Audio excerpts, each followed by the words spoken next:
안녕하세요. 라이온킨즈의 연은입니다.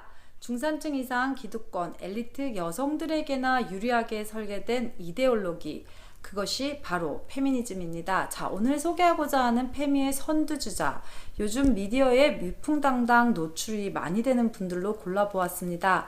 구독자분들, 제가 지금 소개해드리는 페미들이 사회 전반에 걸쳐 어떤 이야기를 하고 있는지 보시고 잘 생각해 보시길 바랍니다. 먼저 강단 페미를 들 수 있는데요. 첫 번째 후보는 중앙대 사회학과 이나영 교수입니다. 2018년 12월부터 보건복지부 성평등 자문위원회에서 민간이촉 위원으로 활동하는 레디컬 페미니스트. 탈코르셋을 옹호하고 강남역 살인사건 관련 논문으로 최고 득표를 받은 그녀. 창녀들이 몸을 팔았지 명예를 판 건 아니라는 명언을 남겼습니다. 또 강남역 살인사건은 여성에 대한 사회적 성차별에서 비롯된 구조적 폭력 문제라고 지적하며 메갈 티셔츠를 입고 당당히 메갈이나 워마드를 지지합니다. 그래서인지 그 말이 어떤 맥락에서 나오는 건지 모르는 사람은 잠재적 가해자가 아니라 실질적 가해자라고 합니다. 정말 여러분들이 실질적 가해자이신가요? 또 이나영 씨는 흑인 혐오는 있어도 백인 혐오는 없고 여혐은 있어도 남혐은 없다라고 합니다. 남성 중심, 가부장적인 사회에서 남성이 성차별과 여성 혐오에 대해 무지하기에 성차별을 하지 않는 훌륭한 시민이 될 수 있도록 모든 대학 학과와 유치원, 초중고에 이르기까지 페미니즘 교육을 해야 한다고 주장합니다. 두 번째 후보입니다. 또한 강단페미죠. 윤김지영. 벌써 이름에서부터 난 페미입니다 라고 말해주고 있죠. 아버지의 성만 따르는 것은 성차별이라고 하여 부모의 성을 모두 써야 한다고 주장하고 본인이 몸소 실천하고 있습니다. 그럼 아빠의 성 2개, 엄마의 성 2개, 그럼 자녀의 성은 4개? 그리고 손자 손녀의 성은 8개? 드디어 옛날 TV 프로그램에서 듣던 수한무, 거북이와 두루미, 삼천가싸, 동박석, 지치카포, 사리사리 센터를 현실에서 만나게 되겠네요. 근데 아빠 성이 앞에 있는 건 괜찮으신지? 건대 문문화 연구소에서 한국 페미니즘을 미러링 방식으로 적극적으로 옹호하는 레디컬 페미라서 무조건 남자가 잘못했다는 식으로 주장합니다. 낙태 프레임은 모든 죄책감을 여성들에게 뒤집어 씌우는 것이기에 미투 이후 한국 페미니즘 목표는 임신 중절 합법화라고 합니다. 극단적 남성 혐오 성향의 페미니스트인 윤김지영은 역시 탈코르셋 운동을 옹호하고 현재의 페미니즘은 사회를 흔들 혁명이고 거대한 물결이라고 주장합니다.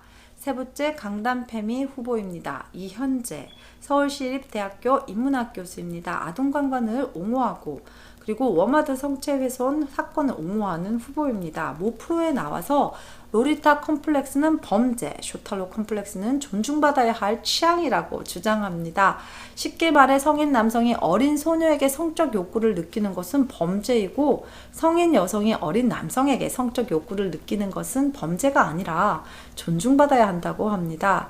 그래서 문제가 되자 라디오에 출연해 그녀는 말합니다. 쇼탈로 컴플렉스는 소아성의 범죄로 나갈 수 있어서 위험한 것이고 법적으로도 단죄되는 것이나 자신이 말한 것은 쇼탈로 컨셉트, 성인들에게 문화적인 컨셉트로 만들어서 상품화시키는 것을 일컫는 말로 취향에 따라 비판은 할 수 있으나 법적으로 단죄될 수 있는 것은 아니다.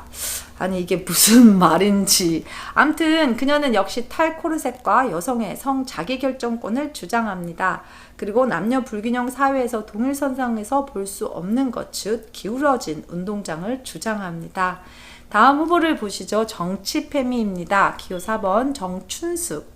대한민국의 사회단체 활동가이자 정치가 20대 국회 더불어민주당의 인재영입 출신으로 비례대표 국회의원입니다. 현재 국회 보건복지위원회와 여성가족위원회 예산결산특별위원회의 위원이며 당내에선 성폭력 근절 특별위원회 위원장을 맡고 있습니다. 입당 인사말에서 우리 사회와 정치권은 사회적 약자인 여성과 아동의 피맺힌 절규에 제대로 응답하지 못했다. 힘없는 약자의 편이 되어 그들의 목소리에 귀 기울이고 제대로 된 대안을 마련해야 한다라고 했습니다. 그래서일까요? 그녀는 부부재산 양성평등법을 발의했고 얼마 전에는 양육비 안 내는 부모 운전면허 정지 패키지 개정안을 발의해 추진 중이라고 합니다. 다음 5번째 후보입니다. 정치패미 진선미 여성가족부 장관입니다. 오늘의 강력한 우승 후보이기도 하죠. 문재인의 총애를 한몸에 받는 장관입니다. 이번 북유럽 해외 순방 때도 동행하셨죠. 그리고 국내 최초로 핀란드와 성평등 협력 MOU 체결. 뭐 대단한 일이나 한 듯 매체에서 떠들어대고 있어요. 뭐 최초 MOU 이런 말 나오니까 뭔가 있어 보이죠. 하지만 내용은 아무것도 없습니다. 보통 MOU는 국가정상 또는 국무위원들이 국내 투자나 기타 기술 협약 등을 약속하는 것이 보통입니다. 예를 들어 이명박 전 대통령이 중동 국가들과 체결한 원전 수준 및 유전 개발에 관한 MOU를 들 수 있습니다. MOU라는 것이 원래 정치적인 것으로 어떠한 법적 구속력이 없어서 실무 단계에서 실현되지 못하고 무효화되는 경우도 많은 것이 사실입니다. 하지만 성평등 협력 MOU? 이거 과연 한 나라의 장관이 대통령과 해외 순방을 나가 할 만한 일인가요? 도대체 무슨 협력을 어떻게 하겠다는 건지. 뭐 지난번에 강경화 장관이 들어보지도 못한 감비아라는 나라에 가서 그 나라 외교장관과 북핵 문제 협력을 협의했다죠. 왜죠? 감비아가 도대체 뭘 어떻게 하겠다는 거죠? 지금 북핵 문제는 중국, 러시아, 미국, 일본, 영국, 동일, 프랑스 등 세계 주요 강대국들의 핵심 과제로 각국에서는 매일 엄청난 힘겨루기를 하고 있습니다. 그런데 왜 강경화는 유엔 총회에 가서 미국이나 기타 직접적인 관계를 가지고 있는 나라들은 뒤로하고 감비아라는 이름 없이 작고 힘없는 북한보다 더 심각한 수준의 경제난을 겪고 있는 나라와 북핵 협상을 하고 온 것일까요? 답은 뻔하죠. 대전 외전. 그 대통령의 그 외교장관 문재인 대통령이 강대국들에게 북핵 협력을 외치다가 다 외면당하고 결국에는 당사자인 북한으로부터도 오지랖 떤다는 핏잔을 들었죠. 그리고 지난 동남아 해외여행을 가서 베트남, 필리핀, 인도네시아, 캄보디아 주로 공산권 혹은 후진국들을 방문해서 경제협력 및 또 북핵 문제 협력을 말했다고 하죠. 저는 잘 모르겠네요. 그 나라들이 무슨 도움을 줄 수 있는지. 뭐 그냥 여행 간다고 하면 그러니까 핑곗거리 만들어서 간 건 설마 아니겠죠. 암튼 다시 진선미로 돌아와서 이분의 주요 업적을 한번 볼까요? 성소수자라는 이유로 차별받아서는 안 된다라고 동성 커플 허용을 주장합니다. 페미니스트와 성소수자들의 주장을 정책 기조에 상당히 반영하고 있어 그들과 메갈리아 지지자들의 후원을 받습니다. 면풍백 못지않는 뒷백으로 여성 임원이 많은 기업에 국민연금을 투자하겠다고 하고 청소년 게임 셧다운제를 유지하고 여경 숫자가 충분하지 않다라고 하는 여가부 장관입니다. 여차 페미들과는 다르게 단순히 데모만 하는 것이 아니라 확실히 파워를 가지고 페미 정책들을 실현해 가고 있는 강력한 우승 후보입니다. 또 다른 후보로 우리에게 너무나도 잘 알려져 있는 외모 페미 베리나 씨. 뷰티 유튜버였으나 탈코르셋 후 페미니즘 유튜브로 전향했습니다. 인스타를 통해 양성애자임을 커밍아웃 했는데요. 양성애자? 잘 몰랐습니다. 이젠 비혼주의자라고 하는데 그녀는 외국에서도 꽤나 유명세를 탔습니다. 뉴욕타임즈, BBC, CNN 뉴스에도 등장하는 그녀. 이번엔 OECD 포럼에 패널로 참석해 국제적인 망신사를 보인 페미 후보입니다.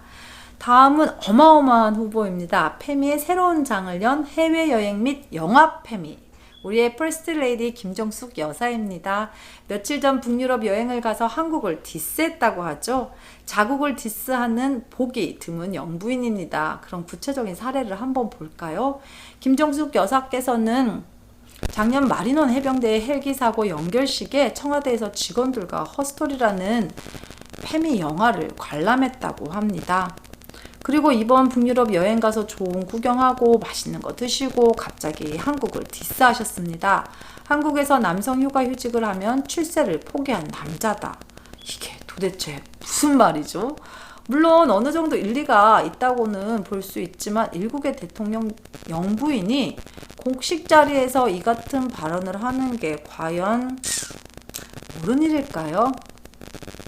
서쪽으로 간 베리나 씨에게 무슨 과외라도 받으셨나요?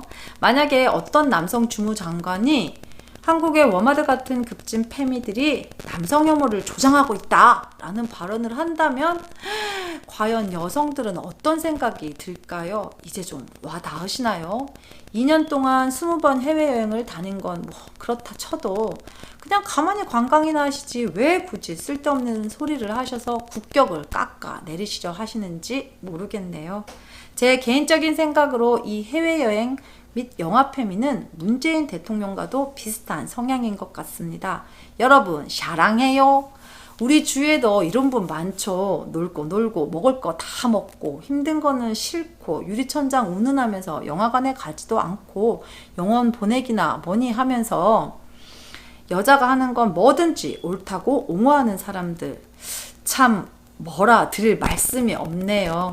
결론입니다. 이번에 남편 토막살인, 시체 유기로 구속된 사이코패스 고유정, 남편을 성폭행범으로 쉴드를 쳤습니다. 이를 두고 온라인에서는 또 사이코패스 고유정을 옹호하는 패미들이 있었다죠. 이런 패미들 어떻게 생각하시나요? 여자라서 당했다? 참 개인적으로 안타까울 따름입니다.